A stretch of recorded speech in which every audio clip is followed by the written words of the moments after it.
ibsa SCBN waa'ee EIDL lammaffaa yookaan EIDL tolaa baase. Akkam jirtu Fayyisaadha. Akkuma yeroo darbe akkuma viidiyoo darbe irratti isinii ibsetti EIDL advance yookaan EIDL inni tolaa 10,000 gaafa December 27 2020 mirkanaa'ee application isaa hin jalqabiin jira. Egaa kaleessa SCBN waa'ee EIDL advance yookaan isa tolaa kanaa ibsa haaraa baaseera. Ibsa haaraan SCBN kana baase kana wajjin ilaallarra. Akkuma dana kanarratti ilaaltanitti advance funds of up to 10,000 will be available to applicants located in low-income community who previously received an EIDL advance for less than 10,000, or those who applied but received no funds due to lack of available programming funding. Egaa akkuma kana dura ilaalletti EIDL advancing lammaffaa kuni amma 10,000tti. Eenyutti qualify godha isa jedhumoo akkuma dana kanatti ilaallutti low income community keessa warra jiraatan yookaan immoo low income community keessa warra jiraatanii kana dura EIDL advance yookaan isa tolaaf warra apply godhanii warra 10,000 gadi isa tolaa warra 10,000 gadi argateef yookaan warra apply godhee isa tolaa achumaa masaayyuu hin argatiniif. Tokkoffaa warra apply godhee 10,000 gadi isa tolaa sana 10,000 gadi argateef, lammaffaa warra apply godhee isa tolaa sana achumaa masaayyuu hin argatiniif. Egaa innichi naannoo lammaffaa EIDL advancing kunii jechuudha. Applicants do not need to take any action at this time. SCBA will reach out to those who qualify. Warri apply godhanii warri applicantini yeroo ammaa kanatti tarkaanfii waa tokko fudhachuun isaanirraa hin eegamudha. SCBN warra qualify godhu warra EIDL advance 10,000 kanaaf warra qualify godhu SCBN contact isaan godhaa yookaan immoo email isaanii godhee isaan beeksiseedha. Kanaafuu waa tokko gochuun isaanirra hin jiru amma email isaan argatanittidha. SCBA dana kanatti SCBA will first reach out to EIDL applicants, EIDL applications that already received a partial EIDL advance. SCBA will first reach out to EIDL applications that already received a partial EIDL advance between 1,000 and 9,000. Ega eenyuun kan SCBN dura kontaaktii godhu yoo jenne warra kana dura apply godhee 1,000 amma 9,000tti isa tolaa sana warra argatan isaaniin kontaaktii godha. Warra 1,000 amma 9,000tti isa tolaa sana argatan yoo qualify godhan isaaniin kontaaktii godhaa jedha. Yoomidha guyyaan isaan baramne torbee dhufu keessatti torbee gara fuulduraatti torbee dhufu kana keessatti jedha. Yookaan Januaarii kana gara dhumaatti ta'uu danda'a hin beekamne. Garuu gara fuulduraatti torbee dhufu keessatti kontaaktii godhee dokumentii barbaachisaa ta'e akka sabmiitii gootaniif isin gaafataa jedha.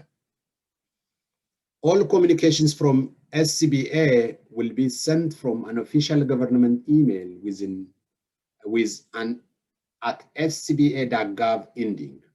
Egaa kuni basically maalii fi yeroo kana hattuun emailii adda addaa warri odeeffannoo namaa yookaan information namaa hatani karaa adda addaa email erganii kana ergi sana ergedhaa jiru waan ta'eef emailii sinii dhufu at sba.gov ka jedhu qabaachuusaa addaan baafachuu qabdu.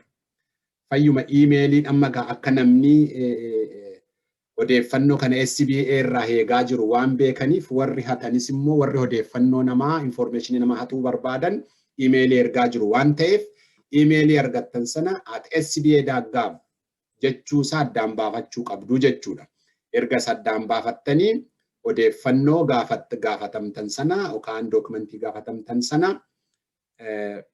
ergituu jechuudha.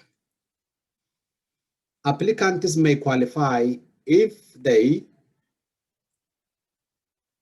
tokkoffaa egaa applicantiin kan isaan qualify godhanii yoo warra kana ulaagaa kana guutaniidha. Tokkoffaa are located in low income community. Low income communities low income community keessa jiraatu yoo ta'e yookaan immoo biizinesiin isaanii bakkee isaan biizinesi isaanii ittiin hojjetanii low income community keessa yoo ta'e. Egaa low income community ammam isa jedhu viidiyoo isa darbe irratti ibsuu yaaleen ture. SBA'nis immoo dabalataan adreesii keenya irratti guunnee low income community keessa jiraannaafu low income community keessa mitiifu akkamittiin akka cheekii gochuu dandeenyu odeeffannoo dabalataa SBA nuuf ergaa jechuudha. Additional details on how SBA will identify low income communities will be available soon on www.sba.gov/coronavirus relief. So SBA negaa odeeffannoo addana kana kaa'a. Low income community keessa jiraachuu keenyaaf dhiisuu keenyaa akka barruuf kan nu gargaaru odeeffannoo addana kanarra kaa'a jechuudha. Egaa kun odeeffannoo kun ulaagaa isa jalqabaadha. Low income community keessa jiraachuu qabna. Lammaffaa can demonstrate more than 30% reduction in revenue. Galiin keenya March 2020 booda torbee 8 fuunee yommuu laallu galii keenya March 2020 booda galii keenya kan torbee 8 yoo ilaallu persentii 30 gadi bu'uu qaba. Galii keenya isa March 2020 duraa wajjin yoo wal cinaa qabnee ilaallu jechuudha. Egaa galii keenya yommuu jennu unemployment benefitiin akka galiitti in ilaalamu, PPP looniin akka galiitti in ilaalamu, EIDL loon kana dura isa liqii fudhannee yeroo ta'e innis akka galiitti in ilaalamu. Inni akka galiitti kan ilaalamu isa hojjennee biizinesii keenya irraa arganne galii isa biizinesii keenya irraa arganne duwwaadha jechuudha. Egaa March 2020 qabnee torbee 8 fudhannee too galii keenya isa March duraa torbee 8 wajjin yoo wal madaalle persentii 30 gadi bu'eera yoo ta'e qualify gochuu dandeenya jechuudha. Egaa akkuman jedhe jalqaba warra SBA apply godhanii EIDL advance isa tolaa sana 1,000 amma 9,000tti warra 10,000 guutuu isaan argatiin jechuudha. 1,000 amma 9,000tti warra argatan isaaniin kontaaktii godha dura. Achii booda warra December 27 2020 dura apply godhanii isa tolaa kana achumaa masheeyyuu warra in argatiin kontaaktii godhachii booda immoo dura warra 1,000 fakkeenyaaf Uber driver, Lyft driveriin warri akkasii kuni kan 1,000 fudhatan jiru. Dura isaaniin kontaaktii godha. Warra 1,000 fudhate. Warri immoo paartinerii ta'anii biizinesii isaaniitti 2,000 fudhatan isaaniin kontaaktii godha. Yoo qualify ta'an warra 2,000 fudhateef 8,000 dabaluuf, warra 1,000 fudhateef immoo 9,000 dabaluuf isaaniin dura kontaaktii godha jechuudha. Lammaffaa irratti immoo warra December 27 2020 dura apply godhanii isuma 1,000 tolaallee warra in argatiin sana isaaniin kontaaktii godha yoo isaan qualify godhan jechuudha.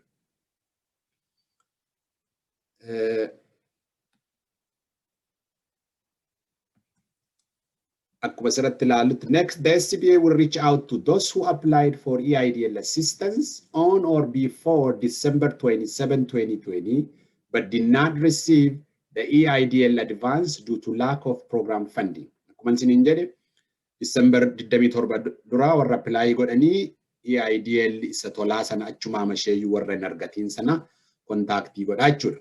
Those applicants will receive an email from SCBA with instructions to determine eligibility and submit documentation. So, documentation barbaachisu wajjin emailin isaaniif ergamaa jechuudha. Egaa akkuma isiniin jedhe yommuu emailii san argattan at scba.gov jechuu qaba email addressiin suni iskaamerii adda addaarraa of eeggachuu fi jechuudha. Ulaagaan sadaffaan have 300 or fewer employees. Akkuma sila jedhe hojjetoota 300 gadi warra qaban ta'uu isaanirra jira jechuudha. Hojjetoota 300 gadi ka qabanii ta'uu qaba ulaagaan sadaffaa. Egaa irra deebinee yoo laallu ulaagaansaa tokkoffaa nama low income community keessa naannoo low income community ka jiraatu, lammaffaa galiinsaa percent 30 kan gadi bu'e. Egaa gadi bu'ee sana immoo kan ilaallu Maarch 2 qabnee ilaalla galii keenya. Sadaffaa hojjetoota 300 gadi ka qabu.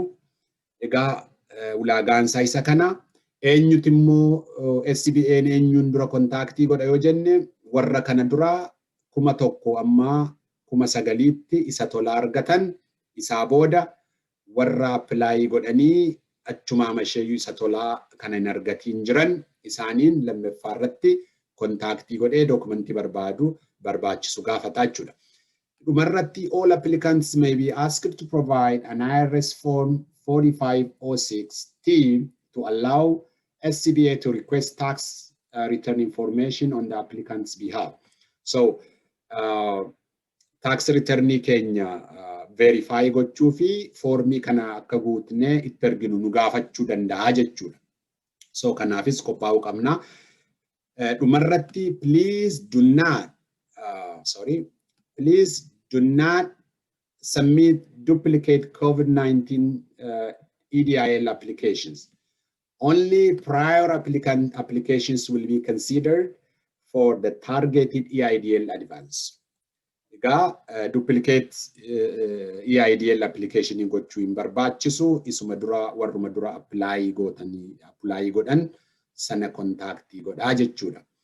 SCBA will reach out to you if you qualify. Kanaafu yoo qualify goone SCBA'n emailidhaan contactii ni godhaa. Accordingly documentii barbaachisu sana submitii goonaa jechuudha.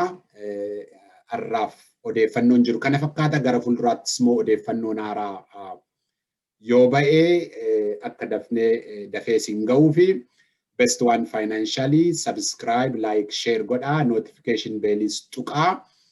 Gaarraaf kan qabadhee dhufe kanumaa guyyaa gaarii.